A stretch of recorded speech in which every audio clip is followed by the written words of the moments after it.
Okay, good morning, everyone, and it is a pleasure to be back here again. I can tell you about an hour ago, as I was navigating London buses, I wasn't confident I would actually be here. So I am going to focus on the UK. I am going to give you some good news. I'm also going to address the inconvenient challenges of inflation and the public finances. But what I want to do is just start really with one global chart. The fact is, this is still a highly uncertain world. We all know that. But actually, the global economy has been, at least so far this year, a little bit more resilient than had been feared. But we know it's not over yet. Every day we wake up and see what policies are going to be announced, usually emanating from the White House. But it's still going to be something of a volatile picture. But GDP, no economist can at least not mention GDP. It is still going to be a volatile story because what's still playing out is the enormous front loading of US imports ahead of every round of tariffs and the inevitable payback. So while you can't read too much into the GDP numbers, I've shown you a chart on the left-hand side of the US, the Eurozone, and the UK of what's happened over the course of recent quarters. And while the UK is not the preeminent exporter of goods in the world, we all know that we are a more service sector based economy. Even we saw the front loading effect in the first quarter. We also saw the front loading ahead of stamp duty coming through in April. But actually, the UK was the most rapidly growing G7 economy in the first half of this year. So we'll take that. Unfortunately, the quality of growth is still not good. Obviously, what we tend to think about is the private sector dynamism. What we saw even in the second quarter of this year, when growth actually surprised again a little bit to the upside, is that the private sector disappointed. Consumers still not spending all of their incomes, savings rates staying high, and business investment actually fell.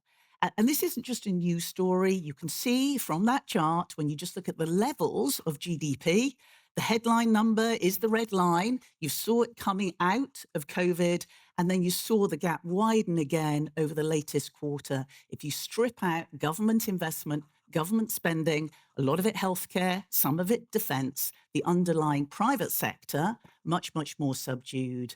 And with some population growth, GDP per head is basically still where it was in 2019. Now, I mentioned it's not all bad news. There is actually some good news, even in some of the more recent data. And we are looking for some slightly softer readings in the data over the next few months before we get some improvement next year. But the fact is, some of the good news has obviously been a consequence. For instance, on the trade deal with the US, it could have been worse. We saw the 50% tariffs on India and on Brazil, even higher than that on China. Europe, it wasn't quite as bad as they'd feared, 15%, although we may get more on pharmaceuticals and such like. But the UK, one advantage of having a trade deficit with the US is obviously that we were at the front of the queue. And the president of the United States still likes his golf courses in Scotland, but actually a lot of it is still the trade deficit effect. Australia also got a 10% tariff, but better than it could have been. And actually, some of the surveys, obviously, we've had the BVCA survey moving in the right direction. And in the UK, the service sector PMI, the latest readings, these are even in the third quarter, looking at that red line, has been moving in the right direction. Consumers, all they hear is bad news. The labour market's been softening, very difficult environment for graduates, even these really educated people from great universities in the UK. Employment prospects have been weakening to some degree, but even some of the latest labour market surveys have been improving a bit. And consumer confidence still at a low level, but actually moving in the right direction. And even though we won't feel it for a while, some better news on some pricing components. Globally, clearly what we've seen in oil markets is that OPEC is tired of losing market share in terms of oil production, and they're going to be reversing some of their production cuts. The risk to oil are to the downside, and gas prices next year. All the LNG expansion and from Qatar and elsewhere will be coming on stream some of the risk on gas prices. And here in the UK, we have some of the highest, if not the highest, industrial gas prices in the world. Lower gas prices could be quite helpful. But of course, the problem at the moment is that we are not seeing it. We had another horror of an inflation release in the July data. It was 3.8%. The Bank of England, they were kind of right. Most of us hoped it might be a little bit lower than that. Some of it was one-off related factors, but it was higher than expected, and that will probably not be the peak. We think that inflation will peak in September at 4.2%, which is just too high. We actually think that that hump will be temporary, but it will not just be a spike. It's going to stay quite sticky for some time. And certainly when the central bank looks at this data, they need to be confident that it is going to be heading down, at least in the direction of that 2% target. And the problem is telling consumers that, 3.8 is bad, but it's not 10 or 11 where it was, is really not enough. The fact is prices are still rising, as we keep hearing. And that left-hand chart is the one that the UK has the rather dubious pleasure of being at the top of. What it's showing you is the increase in the price level, so all the CPI level, over the course of the last 5 years. Since 2020, the UK CPI has risen by about 28%. So the US next in line, and then you've got a bunch of countries, including large parts of Europe.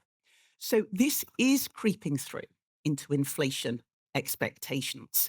It feeds through into pricing expectations, wage setting expectations. And there is this perception, particularly across the advanced economies, that the UK has a more persistent inflation problem than elsewhere. Now, you can't necessarily compare the right-hand chart across countries. They're gauged by different people, and they're household survey measures rather than financial market measures of inflation expectations.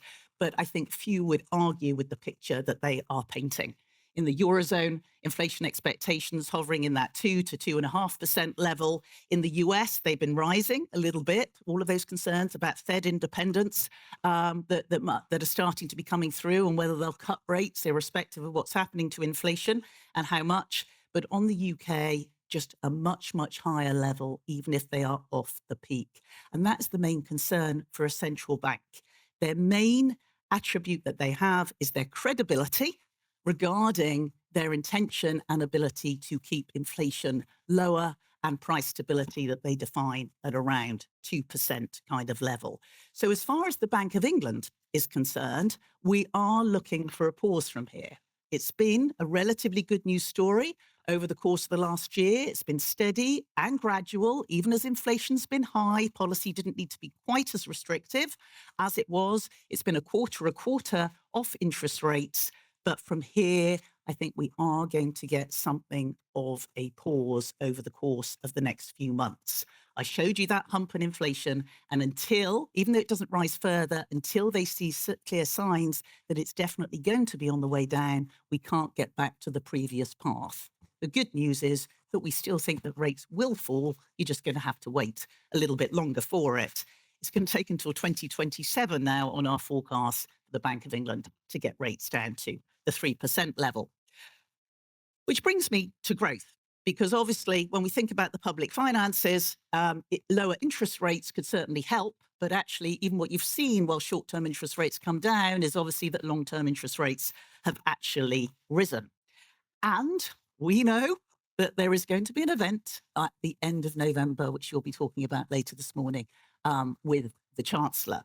So in some ways, we've got a bit of a rerun of last year. You may recall the gap between the election and the timing of the budget did add to some of the uncertainty regarding possible tax rises. And we did get once in a lifetime tax rises just a year ago in the UK, but also a couple of months. Maybe there's a hope for some kind of miracle, that growth revives really strongly and that long-term interest rates come a lot lower, because it is those higher interest spending that's actually added to the spending pressures for the UK government.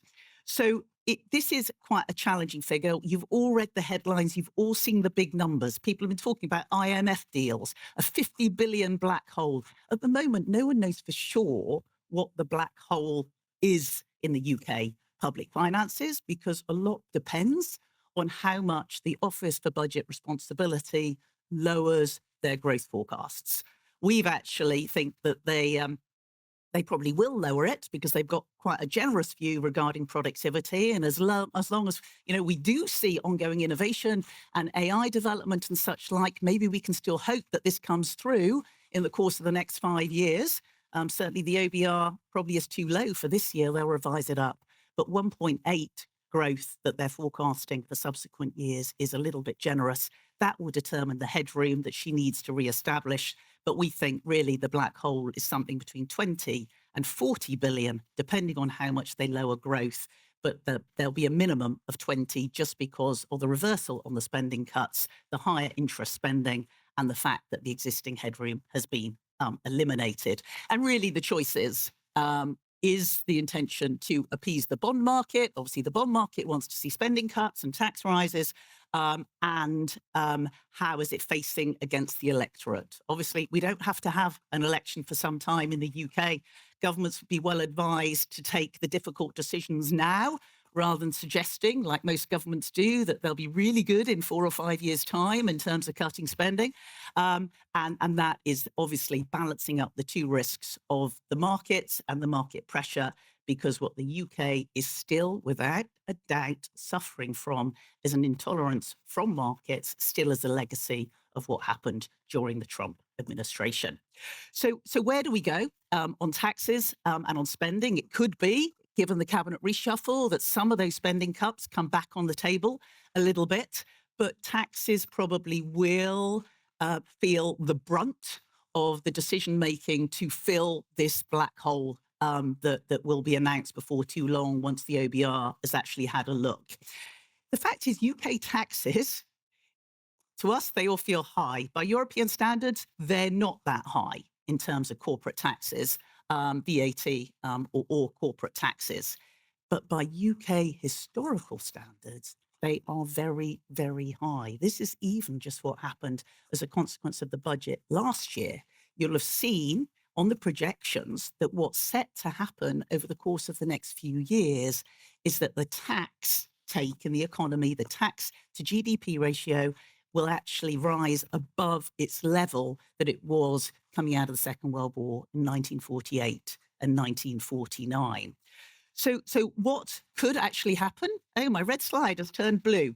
I'm not going to go through all of these. You'll be relieved to know. But if anyone wants the slides, they are very welcome to these slides.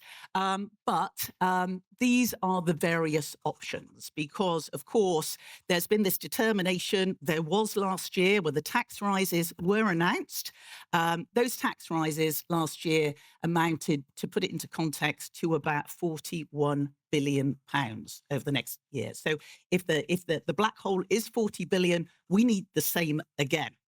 But when you've made an election manifesto that you're not going to take tax from basically 75% of the tax base in the UK economy, that does limit your options. So the questions are, is the government, is the Chancellor actually going to be honest with the population that they can't stick to the manifesto, given the immense challenges facing the public finances? Are they going to be manifesto compliant, which does put all the pressure back on some of the other areas?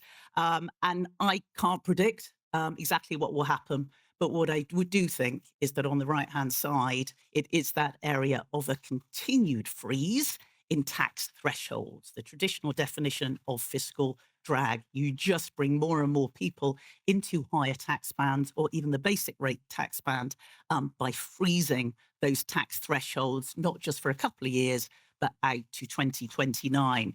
But again, that alone will not be enough. It will have to be spread across some of these areas. But the time is approaching for a more frank and honest conversation regarding spending and taxation. So brings you back to the original point. The markets or the electorate. This is a quote we drag out from time to time. Politicians know what they have to do. They just don't know what to do when they get elected, which always means you should take your action early in your parliamentary term in the hope that the economy is on a recovering path and the private sector is able to drive more dynamism in the economy.